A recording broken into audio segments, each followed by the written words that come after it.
Good day everyone, I am Justin. I am tasked to discuss taxation and its purpose. Come on and let us have fun learning in the world of taxation. Did you know that taxes are levied in almost every country of the world? Paying taxes to governments or officials has been a mainstay of civilization since ancient times. The state and we, the citizen, has our own responsibilities. The state have the legal obligation to protect and promote human rights. For us, the citizen, we should obey the state and local laws. Pay for penalties that can be incurred when law is broken and paying taxes. So what is tax? It is a contribution to state revenue levied by the government on workers' income, and some are added to the cost of some goods, services, and transactions. So taxes are enforced proportional contribution, generally payable in money, levied by the law-making body of the state by virtue of its sovereignty, upon the persons or property within its jurisdiction for the support of the government and all public needs. And what is taxation? Means by which states or governments finance their expenditure, basically and ideally for constituents, by imposing charges on them and corporate entities. Government expenditures fundamentally involve social welfare programs for citizens. Did you know that without taxation, there would be no public libraries, parks, and others? And taxation is also based on the earnings and property of a citizen. Taxation and inclusive growth is a mean by which the state and its citizen accomplish their responsibilities to each other. Example, citizens are paying their responsibilities, the taxes, the proceeds of their tax. States are investing in infrastructure like highways, bridges, transportation, and many more. The goal of the inclusive growth is to facilitate the stability and development of the economy of the state. The primary purpose of taxation is to raise revenue to satisfy government needs. Aside from that, financing purely governmental operational expenditures, taxation is also utilized as a tool to carry out the national objectives of social and economic development. Aside from the above-mentioned purpose, we also have the purpose for the public welfare, like construction of road and bridges, pensions to retired government employees, assistance to victims of calamities, and other more. Basis of taxation in twofold. Number one is necessity. Government cannot exist and function without means to pay its expenditure. Second one is reciprocal duties of protection and support without between the state and its inhabitants. So, without the citizen who is paying taxes, there is no infrastructure. So government are receiving taxes from the people which is used to perform functions of government and other benefits.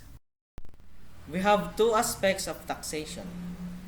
First one is levy, legislative act of imposing the tax, exercised by Congress. The second one is collection, administrative act of collecting the tax, exercised by executive branch with Bureau of Internal Revenue, Bureau of Customs, local government unit, and appropriate government agencies.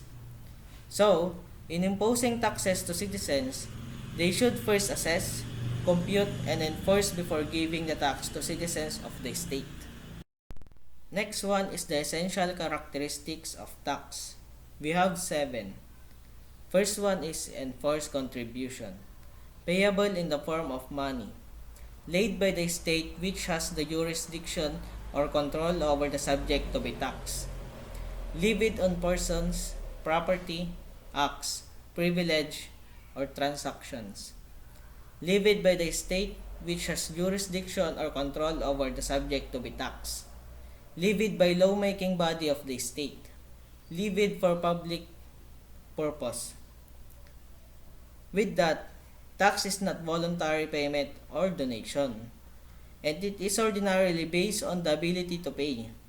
In our country, some are paying their tax at a high rate, and for others, very small amount or none at all. We have also the basic principles of a sound tax system. The first one is fiscal adequacy. The sources of revenue should be sufficient to meet the demands of public expenditures. Equality of theoretical justice. The tax imposed should be proportionate to the taxpayer's ability to pay. Administrative feasibility. Tax laws should be capable of convenient, just, and effective administration. Tax must be plain and clear to the taxpayer and should be capable of efficient enforcement by government officials. The purpose of this is to see if they can provide or meet the public expenditure, and they are also giving consideration to the taxpayers if they are able to pay or not. Before we are going to proceed on the nature of the power of taxation, we have a question here.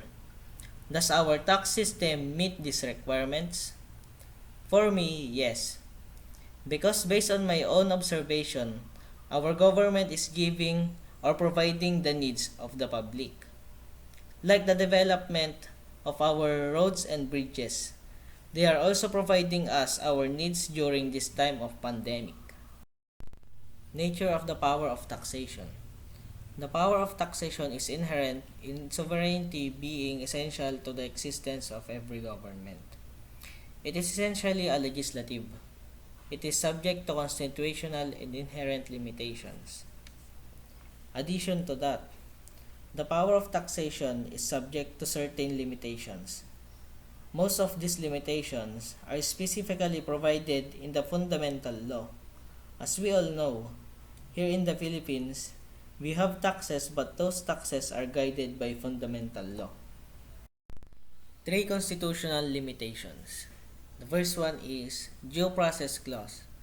Taxpayer may not be deprived of life, liberty, or property without due process of law.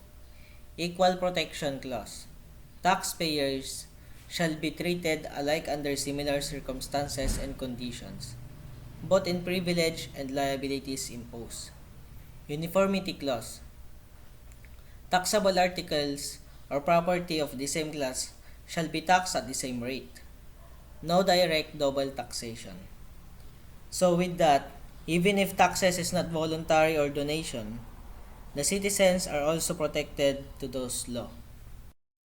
What is direct double taxation? Occurs when the same public authority imposes 2 or more taxes on the same property for the same be taxed at the same rate. No direct double taxation. Example, if a corporation pays the corporate tax rate on earnings or profit, then pays dividends from those profits to shareholders who are again taxed on the money at their personal rates. The following are the limitations implied from Constitution. Example, public purpose and non-delegation of legislative power. Another example is territoriality, international committee, exemption of government entities.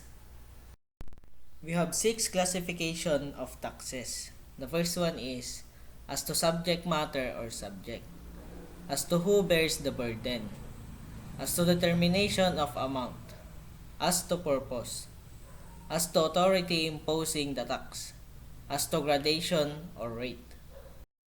Income tax.